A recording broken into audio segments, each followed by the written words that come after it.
Essa bola vai rolar. Mundo é tapete verde quando a bola chega lá. Coração fica. የአርሰናል ኮከብ በአዲስ አበባ ጎዳናዎች ባካሪ ሳኛ በኢትዮጵያ ምን አጋጠመው? የእንግሊዝ ፕሪሚየር ሊግ እና የፈረንሳይ ብሔራዊ ቡድን ስም ዝነኛው ተከላካይ ባካሪ ሳኛ በአሁን ሰዓት በኢትዮጵያ ምድር ውስጥ ይገኛል። ይህ ጉብኝት ተራ የቱሪስት ጉዞ ሳይሆን የኢትዮጵያን እግር ኳስ ወደ አዲስ ምዕራፍ የሚያሻግር የታሪክ አሻራ እየሆነ ነው። Essa bola vai rolar. Mundo é tapete verde quando a bola chega lá. የአድዋ ድል መንፈስና ሳኛ ጉብኝቱን የጀመረው በአዲስ አበባ እምብርት በሚገኘው የአድዋ ድል መታሰቢያ ነው። የአፍሪካውያን የነጻነት ተምሳሌት በሆነው በዚህ ስፍራ የተገኘው ኮከቡ በታሪኩ እጅግ መደመሙን ገልጿል። ኢትዮጵያ የታሪክና የጀግንነት ምድር መሆኗን በዓይኔ ያየው ሲል ምስክርነቱን ሰጥቷል።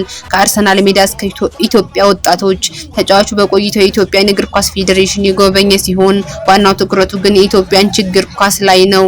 ሳኛ ለአርሰናልና ለማንቸስተር ሲቲ የተጫወተበትን የዓለም አቀፍ ደረጃ ልምድ ለኢትዮጵያ ታዳጊዎች ለማካፈል ቃል ገብቷል።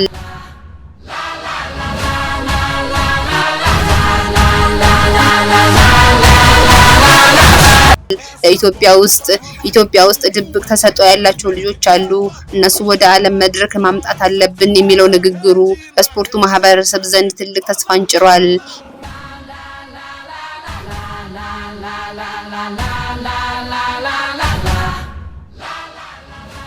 አዲሱ የዋሊያዎቹ ትጥቅና ሳኛ ባካሪ ሳኛ በሸራተን አዲስ በተከናወነው የኢትዮጵያ ብሔራዊ ቡድን አዲስ የማክሮን የደንብ ልብስ ኪት ምረቃ ላይ የክብር እንግዳ ሆኖ በመገኘት የኢትዮጵያን እግር ኳስ አምባሳደር ይመስል ቆሞ ታይቷል። ይህ ጉብኝት ከስፖርታዊ እንቅስቃሴ ባለፈ የኢትዮጵያን ገጽታ ለዓለም በማስተዋወቅ ረገድ ትልቅ ሚና እየተጫወተ ነው።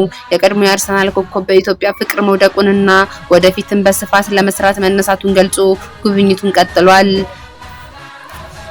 Essa bola vai rolar. Mundo é tapete verde quando a bola chega lá. Coração fica na rede, na rede, na rede. Olá, olá.